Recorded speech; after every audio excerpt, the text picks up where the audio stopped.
अस्सलाम वालेकुम, कैसे हैं आप सब? ठीक ठाक हैं, खैरियत से हैं। मैं ये वीडियो उन लोगों के लिए ख़ास तौर पर बना रहा हूँ जिन्होंने या तो वीज़े के लिए, यूएस वीज़े के लिए अप्लाई किया है या अभी उनका प्रोसेस पहले से चल रहा था और अब उनकी वीज़ा जो है वो इंटरव्यू की डेट यानी अपॉइंटमेंट वो ले रहे हैं या उनकी डेट आने वाली है, लेकिन उनके पास तकरीबन कोई 2 महीने बाकी हैं। या वो लोग, ख़ास तौर पर वो लोग जिनके रिफ्यूज़ल्स पहले आ चुके हैं। ये वीडियो उन लोगों के लिए। इससे पहले मैं ये बता दूं कि मैंने खुद भी जो है वो यूएस विज़िट किया हुआ है। मैं यूएस में रह चुका हूं मैं, और वहाँ पर जो है वो मैंने टाइम गुजारा, वहाँ जॉब भी की। तो मेरा एक अल्हम्दुलिल्लाह मेरा एक एक्सपीरियंस रहा है। अच्छा, यूएस में मैंने जब अप्लाई किया था तो मेरा रिजेक्शन भी आया और उसके बाद में मेरा अप्रूवल भी आ गया। ठीक है, लेकिन ये वाली जो मैं बात बता रहा हूँ ये मेरी ऑब्जर्वेशन से है। ये उस टाइम पर तो मुझे खुद भी नहीं पता थी, लेकिन ये इस चीज़ को मैंने टाइम टू टाइम जब देखा, पहले खुद ऑब्जर्व किया, उसके बाद मैंने इस पर थोड़ी सी रिसर्च की, थोड़ा इसके बारे में पता किया, तो वाकई ये बात सामने आई कि अगर जो लोग ये वाला काम अगर कर लेते हैं तो उनको वीज़ा इंटरव्यू में बहुत ज़्यादा फायदा होता है। देखें, एक चीज़ को याद रखें कि यूएस जो है एप्लीकेंट को बुलाता है, उसके पास प्रोफाइल ऑलरेडी पहुंच चुकी होती है, केस आपका पहुंच चुका होता है, आपके डॉक्यूमेंट्स उसके बाद पहले से पहुंच चुके होते हैं, ये सारी चीज़ें उसके बाद हो जाती हैं। ठीक है, आपने जब फॉर्म फिल किया होता है उसमें आपने सारी इंफॉर्मेशन दी होती है। अब उसकी वेरिफिकेशन के लिए ठीक है कि सही है, वो सामने कुछ डॉक्यूमेंट देखने के लिए भी आपको बुलाता है, लेकिन इससे ज़्यादा वो आपके डॉक्यूमेंट्स में बहुत ज़्यादा इंटरेस्टेड नहीं होता है, वो आपकी बात में इंटरेस्टेड होता है। ख़ास तौर पे ये जो एशियन ममालिक हैं, जो थर्ड वर्ल्ड कंट्रीज़ हैं, इनमें डॉक्यूमेंट्स को वो लोग बहुत ज़्यादा उन पर रिलाई नहीं करते हैं। वो ज़्यादा रिलाई करते हैं सामने बोलने वाले बंदे पर जिसको उन्होंने बुलाया होता है। वो उसी को देख के जो है वो फिर वो डिसाइड करते हैं कि इसको देना चाहिए वीज़ा या नहीं देना चाहिए।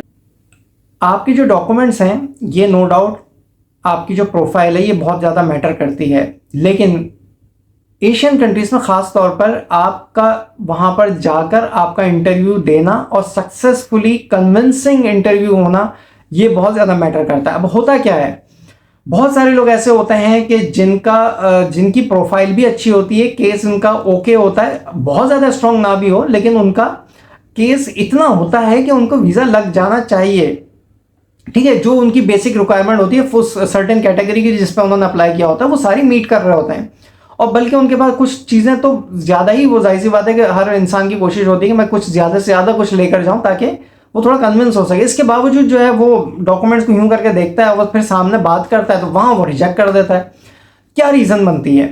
और बहुत सारे ऐसे भी होते हैं जिनकी प्रोफाइल कोई बहुत ज़्यादा स्ट्रांग नहीं होती, बेसिक तो वो मीट कर रहे होते हैं, ठीक है, इतना तो करना चाहिए, लेकिन ये कि बहुत ज़्यादा कोई आप नहीं कह सकते बहुत स्ट्रांग है, लेकिन इसके बावजूद वो जब बात करते हैं तो उनका वीज़ा जो है अप्रूव हो जाता है।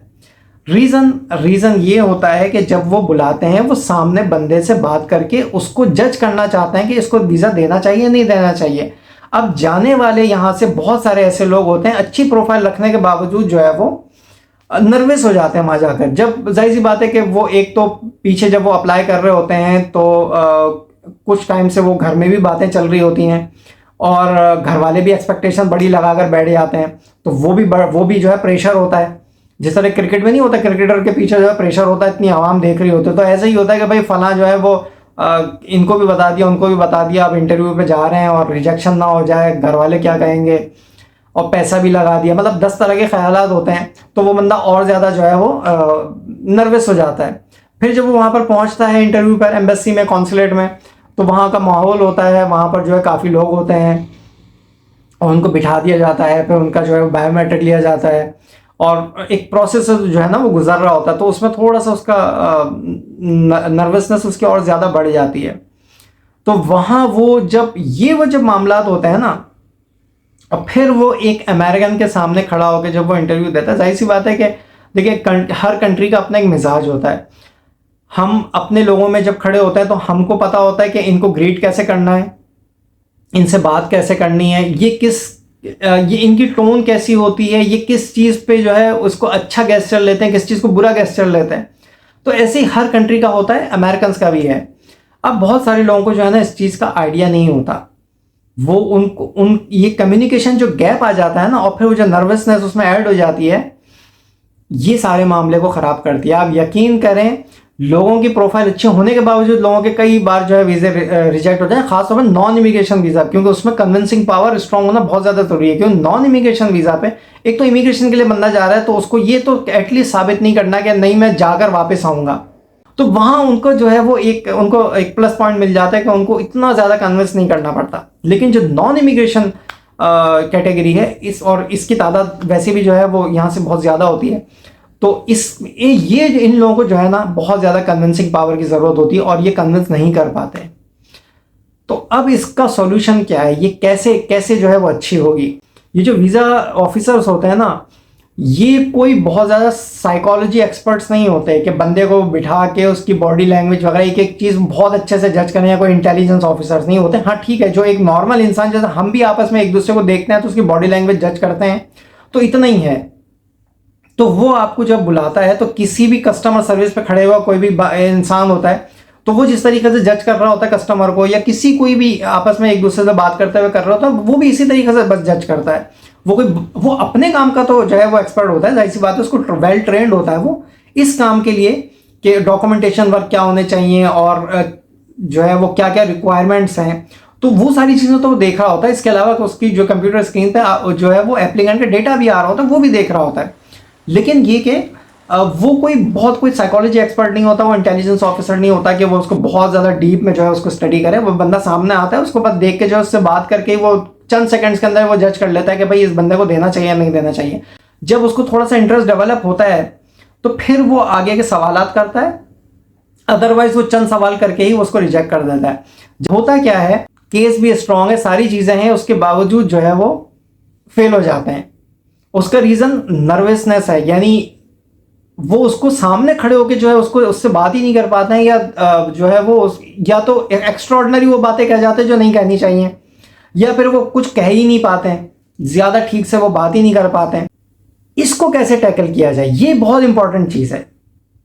अब जो मैं आपको बात बताने लगा हूं ना कि इसका क्या सॉल्यूशन जो मुझे समझ में आया है, और मेरे जो जानने वाले दोस्त अहबाब, उनके भाई, उनके कज़न, या मेरे अपने दूर के रिश्तेदारों में जितने लोग भी गए हैं अब तक, जिन जिन के वीज़े लगे हैं, उनमें मैंने पूछा कि भाई आप क्या करते थे, आपके जो भाई गए हैं वो क्या करते थे, कज़न गए हैं वो क्या करते थे। किसी कुछ पता लगा, किसी कुछ पता लगा, और कुछ मेरे दोस्तों में भी गए, उनसे भी पता लगा।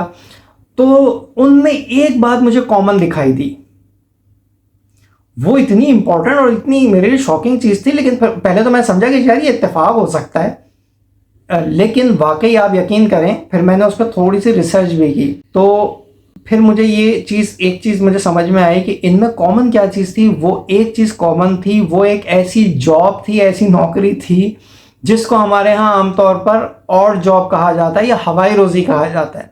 वो है कॉल सेंटर की जॉब या टेली मार्केटिंग की जॉब। अब आपको पता है कि टेली मार्केटिंग और ये जो कॉल सेंटर की जॉब है ये और जॉब्स कहलाती हैं, और जो लोग ये काम कर रहे होते हैं उनका कोई हाई करियर तो होता नहीं है।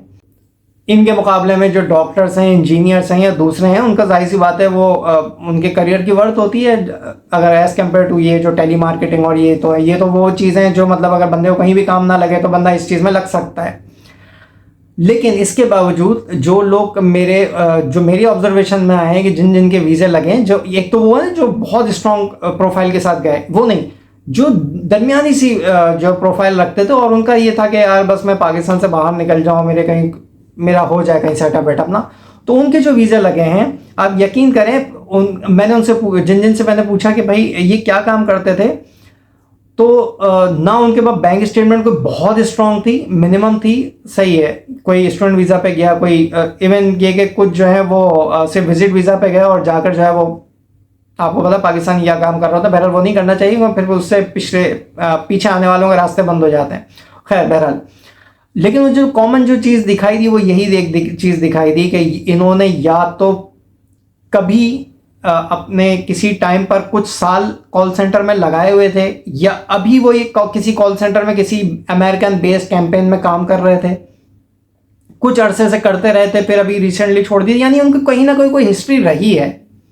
अब ये एक ऐसी चीज़ थी, मैंने जिन जिन से पूछा उन्होंने बताया कि हाँ वो फला ये काम करते हैं, फिर ये करते थे। तो मैंने कहा भाई अच्छा अभी क्या करते हैं, वो डिजिटल मार्केटिंग में है। अच्छा अच्छा ठीक है सही है। उससे पहले क्या करते थे, तो भाई वो किसी कॉल सेंटर पर जॉब करता है। मतलब कहीं कोई पीछे हिस्ट्री में आ रहा है मामला, या कहीं अभी आ रहा है, कॉल सेंटर की हिस्ट्री ज़रूर आ रही है।